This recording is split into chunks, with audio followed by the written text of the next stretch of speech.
বৈজ্ঞানিক গবেষণায় বুদ্ধিমান মানুষের মধ্যে বেশ কয়েকটি কমন গুণ লক্ষ্য করা যায়। তো কোন কোন গুণগুলো বুদ্ধিমান মানুষের মধ্যে লক্ষ্য করা যায়, চলুন আমরা সেই বিষয়ে এই ভিডিওতে আলোচনা করি। আর এই সমস্ত গুণগুলো আপনিও যদি ফলো করেন তাহলে আপনিও একজন বুদ্ধিমান মানুষ হবেন। প্রথমত, মনোবিজ্ঞান অনুসারে বুদ্ধিমান মানুষেরা তাদের চারপাশে যা কিছু ঘটে সেই সমস্ত বিষয়গুলো জানতে খুব আগ্রহী হয়। তারা সব সময় নতুন কিছু শেখে এবং কোনো ঘটনা দেখে কেন ঘটছে, কিভাবে ঘটছে এইগুলো জানার চেষ্টা করে। তারা যে কোনো বিষয়ে প্রশ্ন করতে ভালোবাসে। দ্বিতীয়ত, বুদ্ধিমান মানুষেরা যে কোনো পরিস্থিতিতে নিজেকে মানিয়ে নেয় এবং যে কোনো চ্যালেঞ্জের মোকাবিলা করতে তারা ভয় পায় না। তারা চ্যালেঞ্জকে সুযোগ হিসেবে নেয়। তৃতীয়ত, বুদ্ধিমান মানুষেরা নিজেকে মূল্যায়ন করে। যখন তারা একা থাকে তখন নিজেকে মূল্যায়ন করে দেখে যে নিজের মধ্যে কোনটা শক্তি, কোনটা দুর্বলতা এবং কোনটি সুযোগ। তারা নিজের সঙ্গকে উপভোগ করতে ভালোবাসে।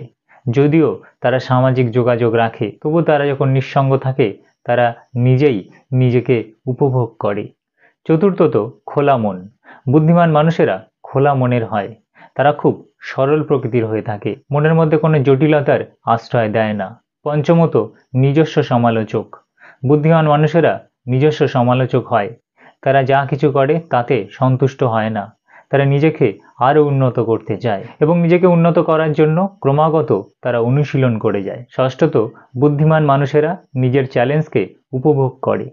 তারা চ্যালেঞ্জকে সুযোগ হিসেবে দেখে এবং নিজেকে সমৃদ্ধ করে। চ্যালেঞ্জকে কাজে লাগিয়ে তারা জীবনে অনেক সাফল্য লাভ করে। সপ্তমত, বুদ্ধিমান মানুষেরা প্রখর পর্যবেক্ষক হয়।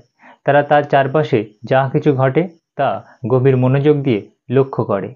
এমন কোনো খুঁটিনাটি ব্যাপার থাকে না যা তাদের দৃষ্টি এড়িয়ে যায় এবং প্রতিটি বিষয় থেকে তারা তথ্য গ্রহণ করে এবং সেখান থেকে নতুন কিছু শেখার চেষ্টা করে। অষ্টমত, বুদ্ধিমান মানুষেরা নিজের আবেগকে বোঝে এবং নিজের আবেগকে নিজের মতো করে পরিচালনা করতে পারে। তারা কখনোই আবেগের বশীভূত হয়ে কোনো সিদ্ধান্ত নেয় না। তারা সূক্ষ্ম বিশ্লেষণের মাধ্যমে কোনো সিদ্ধান্ত নিয়ে থাকে। নবমত, বুদ্ধিমান মানুষেরা তার কি পছন্দ, অপছন্দ, কি ভালো লাগা নয়, কি দুর্বলতা আছে, কি শক্তি আছে, এটা খুব ভালোভাবে বোঝেন এবং নিজের দুর্বল জায়গাগুলো আরও ভালো করার চেষ্টা করেন।